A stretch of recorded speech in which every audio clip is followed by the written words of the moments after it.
All right, digital wildcatters. We have like a great achievement of technology. Restream has kicked Colin out. This is so awesome. Chuck has to do the intro because I didn't even know when we went live. It's giving me a 404 error, so I can't see everyone's comments. Chuck will be DJing today and taking care of comments, but we got a special guest with us today. We got the one, the only, the legendary Mark Myers joining us. We had so much fun with Kurt Coburn last week. We're like, hey, shit, we should get guests on here more often. So Mark's co-hosting the show. I'm in the drive-by chair, so you've moved down the telegenic scale. I can tell you that. So. We got plenty of ways to go with us. Yeah, we got a long ways on the pinnacle. Now, this is number 3, right? Is this your third BDE? Third BDE. There we go. Yeah. All right, let's do it. All right. What do we got on All the right, docket so let's today? go number 1. Hey, Mark, why don't you tell us what happened? But basically, Saudi came out and said something to the effect of, hey, United States, we're like happy to cut production because we don't like $90 crude.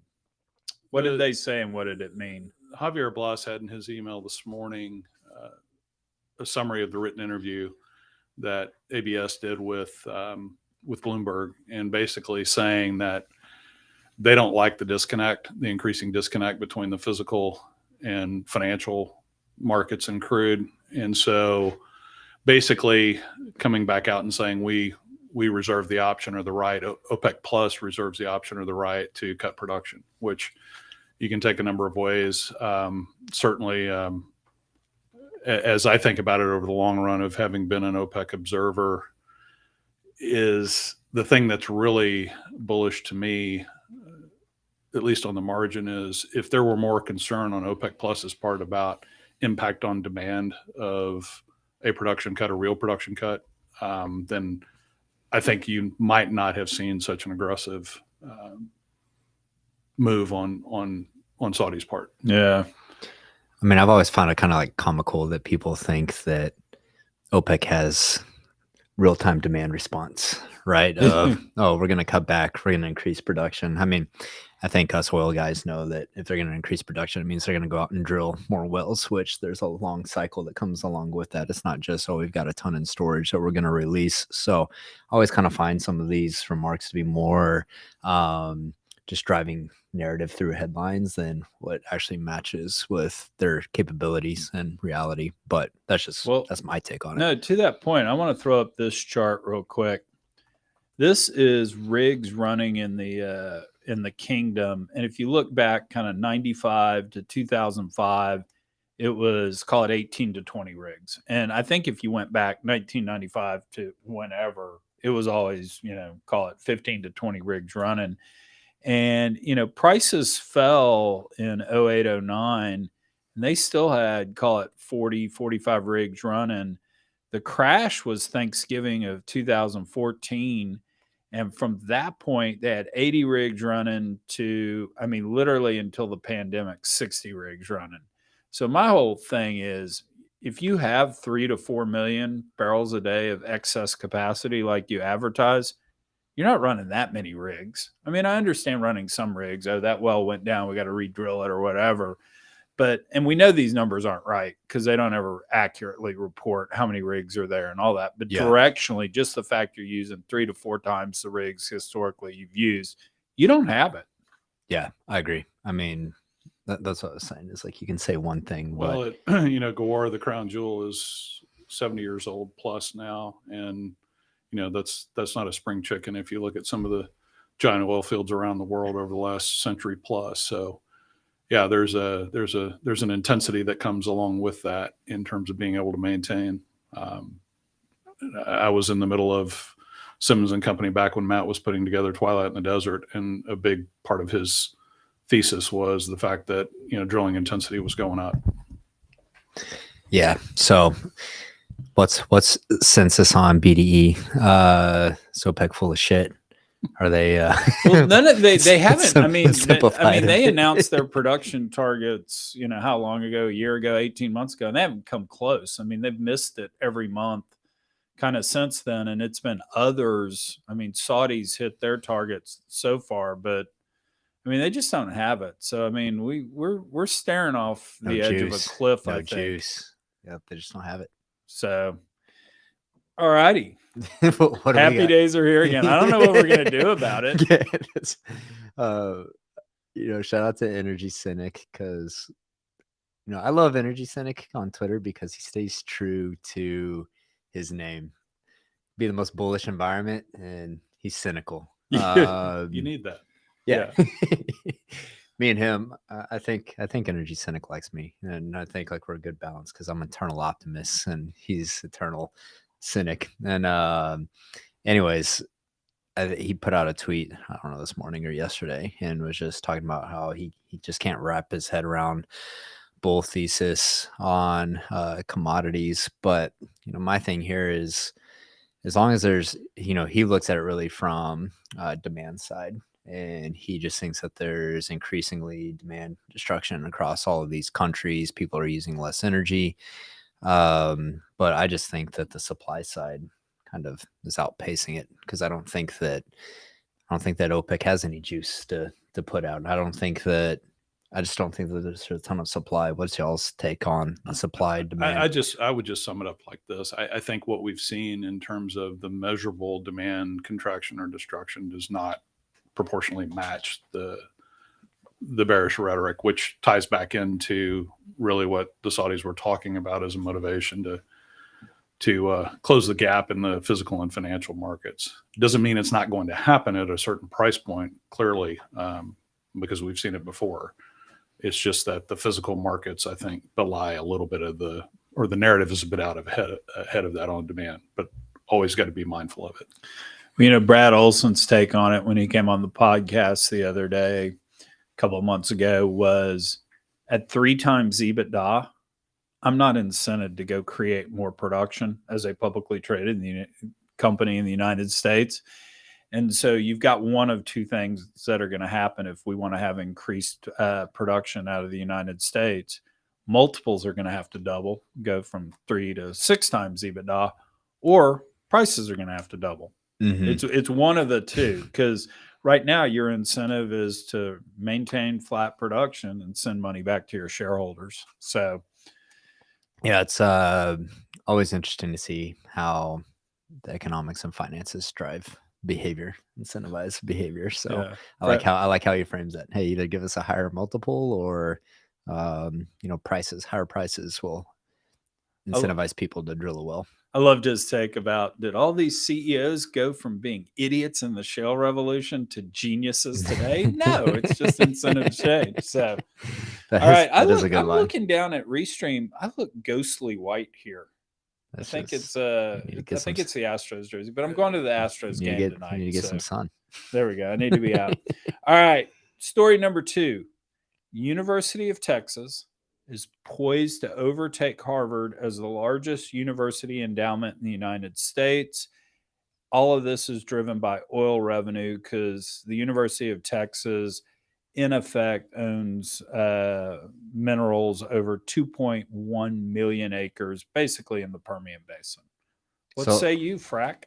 Well, let's first talk about what university lands are. There's probably a lot of people that aren't familiar with them, especially if you're not in Texas or you're not in the oil and gas industry. And I didn't do any research to actually get factual information here, so take this with a grain of salt. But essentially, university lands, I think back in 1870, around that time, Texas grants these lands in West Texas to the universities, primarily University of Texas and Texas A&M, and East Texas. So you basically, because they wound up with some timberland in there too. Got you. Yeah. So anyways, huge chunks of land out in West Texas. I don't know who operates them anymore. I think back in the day, Pioneer Natural Resources operated a lot of them. But anyways, the mineral royalties from this production goes straight to the universities. And so there's an article on Bloomberg, I believe it was, that came out yesterday that said University of Texas Endowment Fund is poised to take over Harvard and become the richest university because of the increase in oil and gas prices. And so what did you want? You want our take on that? Is that what you want? Is that what you asked? Sure. Well, you know the running joke, don't you? Because the University of Texas got 2/3 of the land and A&M got 1/3 of the land. what did that mean? It meant Texas A&M got to choose first. Chuck's jokes Back today. here. That was Mark We got Hauser. a few comments in here from Jay. Says shout out to the Permian Basin, and then Tracy said hook 'em horns. So we got some Longhorns on the podcast today. I'm not a Longhorns fan. Actually, I didn't go to any university, so I'm kind of neutral in all of it. I think A&M's a cult. UT, it's cool. Texas Tech, Red Raiders It's are Red Lubbock. Raiders. Just it's Lubbock. I was born in Lubbock. I can't say anything bad about it. But I mean, this is the time horizon of what is known as ESG or responsible investing. I would assume that part of the relative underperformance, if we can assume that that's driving the UT fund overtaking the Harvard endowment, is a timing related to huge outperformance in the energy complex, particularly traditional hydrocarbon, both resources and equities.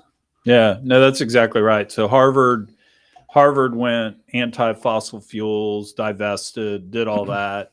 And so their endowment's down this year. And I think the University of Texas is making something like $6 million a day. yeah, Royalty payments. So on that On a note, combined, I think the endowment's 30 billion.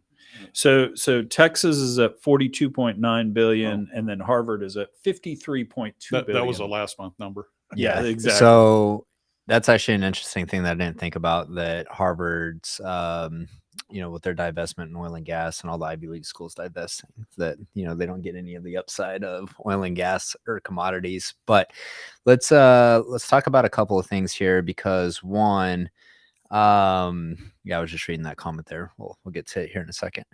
I put out a tweet and a LinkedIn post this morning because I never thought university lands is a good deal for any Texas citizens. One, I don't think endowment funds should be as big as they are at universities. These are becoming massive profit centers while tuition continues to increase. And so this isn't just for Texas school systems. This is across everywhere. I have a friend that's a very successful entrepreneur. He came from Yale, and he fucking hates how big Yale's endowment fund is. I mean, there's just no reason for these endowment funds to be that big. And then you talk about canceling school debt. It's like, fuck that. Get these in. You want to cancel school debt, get these endowment funds to cover the bill. But anyways, I'm getting on my soapbox here. Let's talk about university lands.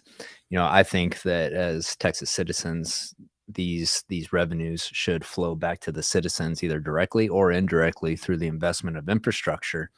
And you look at where these revenues come from. They come from West Texas. And you look at West Texas schools. West Texas schools continuously fail. I grew up in these schools, so use that as some anecdotal evidence.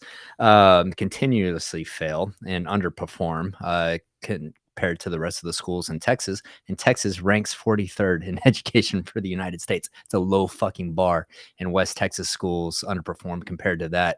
And so I think it's really disappointing when you see revenues from oil and gas leases that were granted by the state flow to the universities instead of to the schools that, that really, when you look at, Midland School District, Ector County, and then any other smaller school districts, around Iran, et cetera.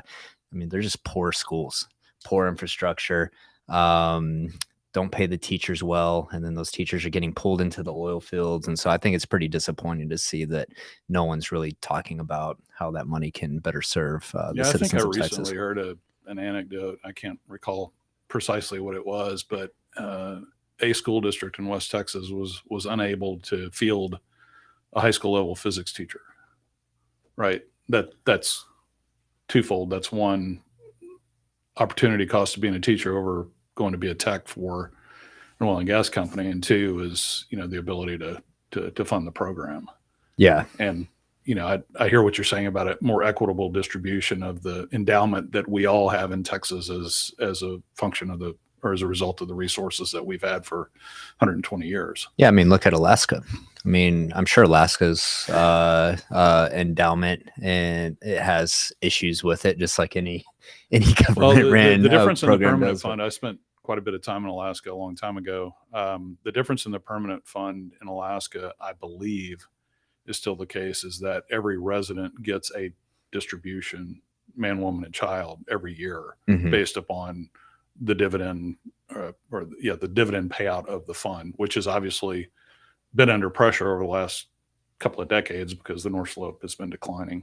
Yeah. And so that is more of a general direct to the citizens or the residents of the state. In fact, a little sidebar, when I was on the Valdez project, we had some non-residents who were spending a lot of time in Alaska thinking about, hey, how do I establish Alaska residency so I can get a check? Yeah, Right. no, for sure.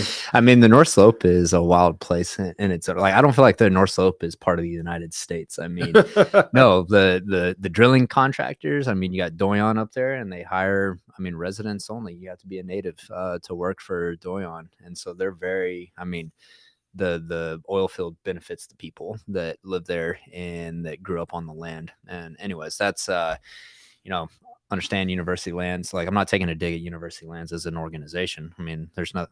Look, this was put in place, what, 100, It's just an 140, interesting model. 150 years ago. But I think now with these endowment funds just bloating up, it's okay, how can we better use those funds to invest in the future of Texas? We got a good comment from John Mink, who's talking about maybe endowments, if they're going to be tax-free, they should have to spend a mandatory percentage each year.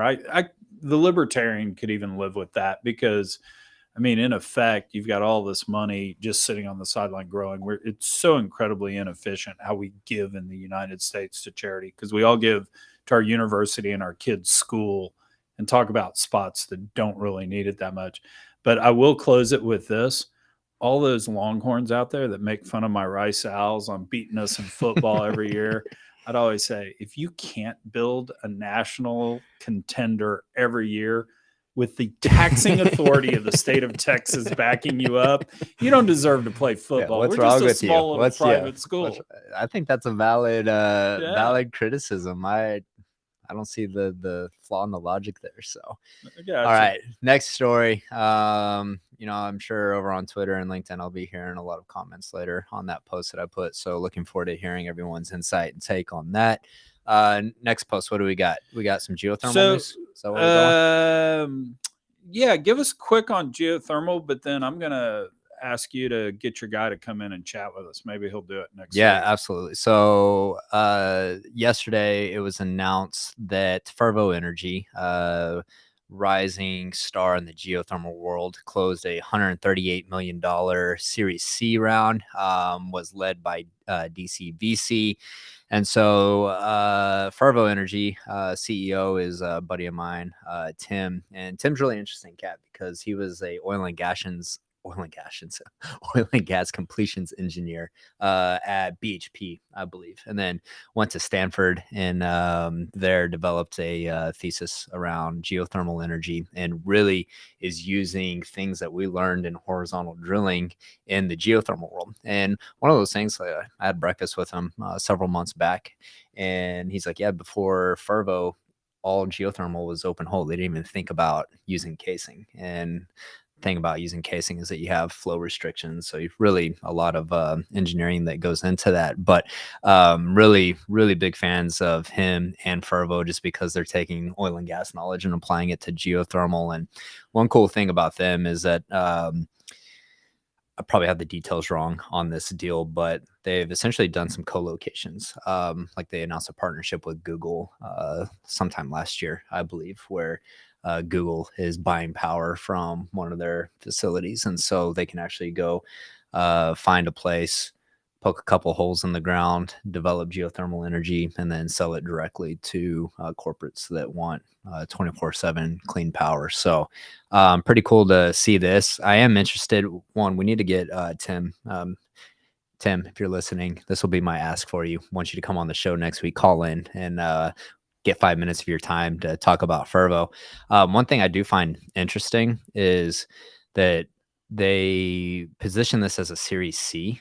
And so they go like the traditional VC techie funding. Yeah. I'd be interested to know how the workings of that are. Well, I want to know if the Inflation Reduction Act actually helped this, So Tim actually gave me, so I was kind of, I was bitching the other day on Twitter and and, someone from DOE tweeted out that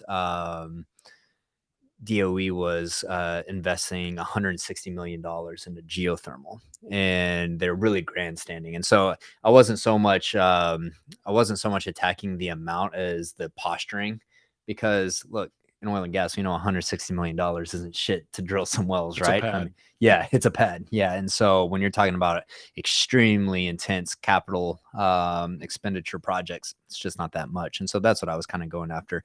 But Tim replied and gave me some pretty good insight.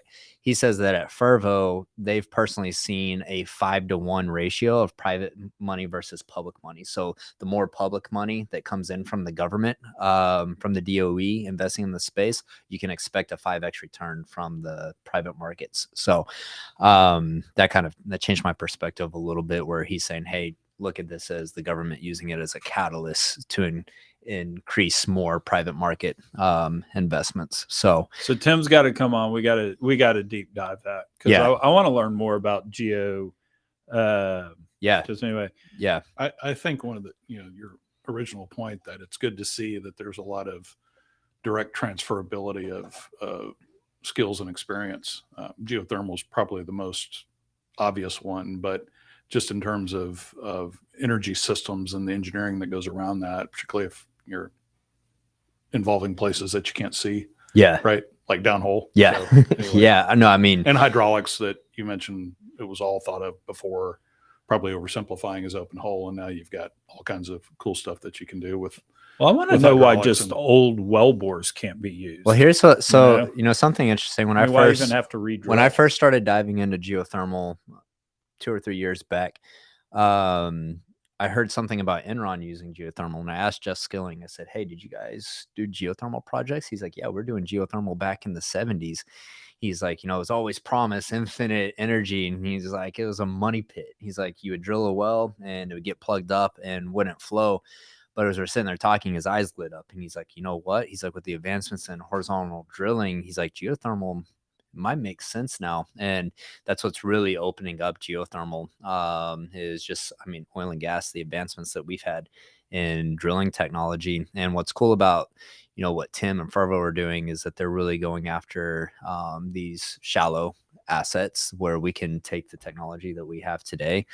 But the long-term future of geothermal is, hey, we need to go deeper into hotter spots. And guess what? When you start going deeper, you start running into mechanical limitations, tools breaking. And we've done a lot of technology advancements in places like the Haynesville, where you have 300 to 400 degree downhole temperatures, and have really developed some tools. And now you see companies in the geothermal space that are trying to drill with lasers and shit like that to bypass some of that. So the downhole engineering nerd in me comes out when you start talking about that stuff. Because it's going to be this, that's cool. Mark. It's going to be this weird thing of, let's utilize everything we've learned in oil and gas, but then let's suspend all our beliefs, because we're not doing exactly the same thing, and we probably have to look at it a fresh way. So, yeah. So can we now call hot water a discovery?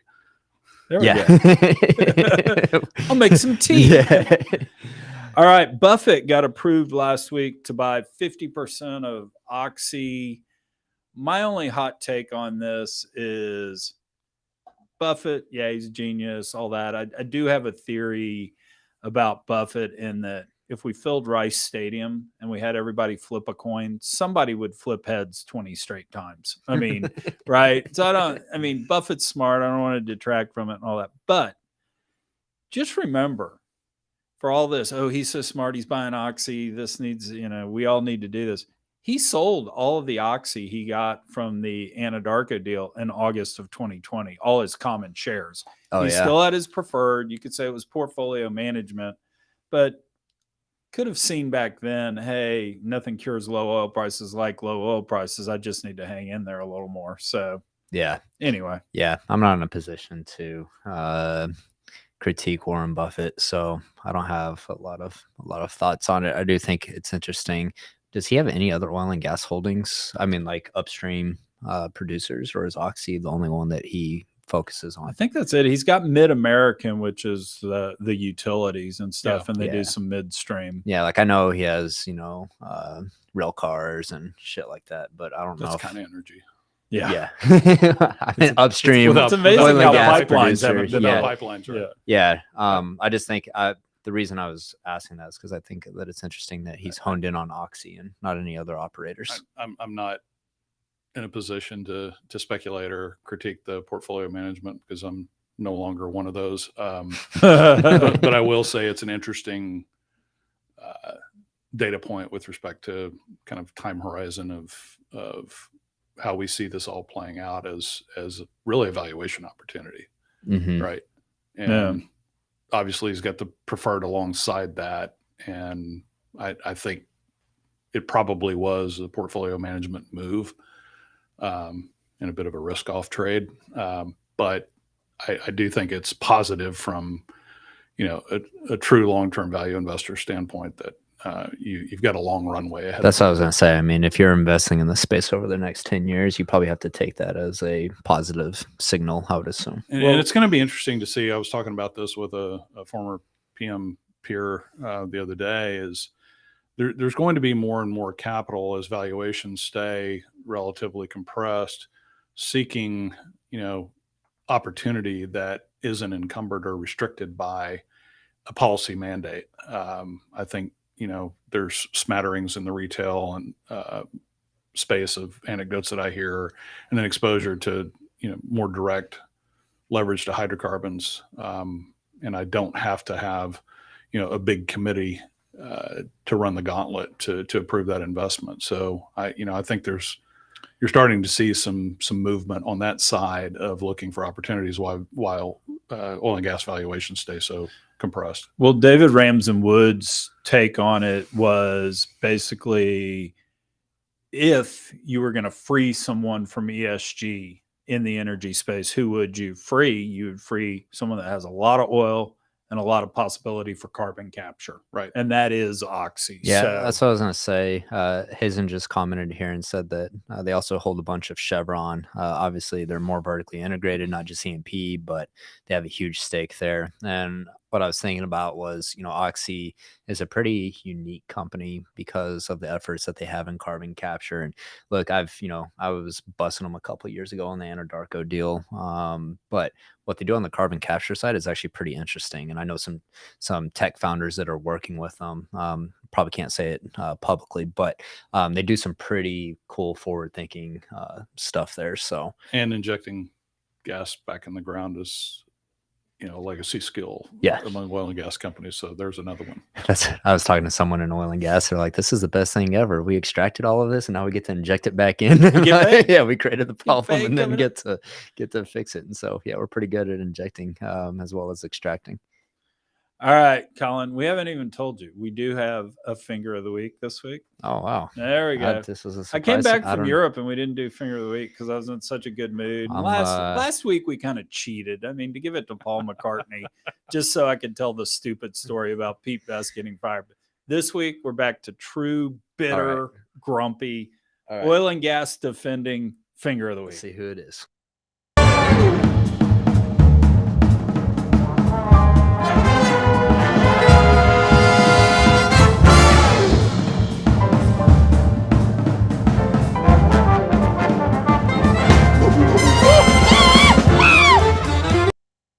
Our boy Justin Trudeau, he's back. He's making his move on Elizabeth Warren for finger of the week. But great thing popped up on Twitter this week. Somebody posted like a 2-minute video of Trudeau's motorcade, and it's like, take a drink every time you count a car, and you're drunk, passed out before Trudeau's car even shows up. Was this his trip down to Costa Rica? Montreal. This was a Montreal. Oh, because didn't he just take a vacation to Costa Rica? He did, and people were private jet. Yeah, private jet. And look, I'm never going to shame someone for taking a private jet. I was going to put this out on Twitter yesterday because everyone's been shaming Elon Musk and Kylie Jenner. And look, when I'm wealthy enough to have a private jet, I'm riding a private jet. I've grown up broke and poor too long, and I'm not going to be shamed for that. So I'm not going to shame these people for it either. Well, you know what I'll just say? It doesn't suck. No, it doesn't. Chuck misses his private jet. He tells me all the time. I've got a little model of it. Did y'all see everyone was busting up Elon Musk over it yesterday because apparently his plane took a 9-minute flight. But 31 miles. yeah, but to be fair, I mean, I'm sure they reposition planes all the time too. Mm-hmm. So I don't even know if he was on it or not. But I'll just fess up because I've tried to be honest and genuine in my podcasting career. One time flew into John Wayne Airport, which is kind of down in Orange County. And the whole reason was I was meeting with UC Irvine. They were an investor. So I went and pitched the board. The plane may or may not have flown and dropped a friend off at Van Nuys Airport, which is kind of northern Los Angeles. Came back, picked me up, and then took me to Van Nuys Airport. And it was because the traffic would have been an hour and a half, 2 hours in Los Angeles, even though it's 20 some odd miles. But I did that in the PJ. So I have a story that I think is a great story. I heard this firsthand. Clayton Williams is down at his ranch in West Texas, wants bacon for breakfast, doesn't have any bacon. So he sends the private jet to make a run and go pick up some bacon for him. I'm like, that's when you know you're a baller. When you can send the PJ out for some bacon. So I don't shame people for that at all. No. And I drove the Raptor down here from South Dallas this morning. So. Yeah. And it is the 6.2. Yeah. All right. Well, I think that was a fair finger of the week, and it's our finger of the week seems to kind of cycle between 3 people. So, but anyways, guys, if you haven't signed up for Fuse, tickets are on sale for Fuse. Tim Latimer from Fervo Energy will actually be speaking at Fuse. So I'll see if we can get him on the show next week if his schedule allows. But if not, come catch him at Fuse in October. Make sure to share this podcast. Share it with a friend, share it on LinkedIn, share it on Twitter, help us out. And we will catch you guys next week, 10:30 a.m. on Tuesday. Mark, Anything else to thanks add? for joining Yeah, us. Mark, For having thanks, me once dude. again.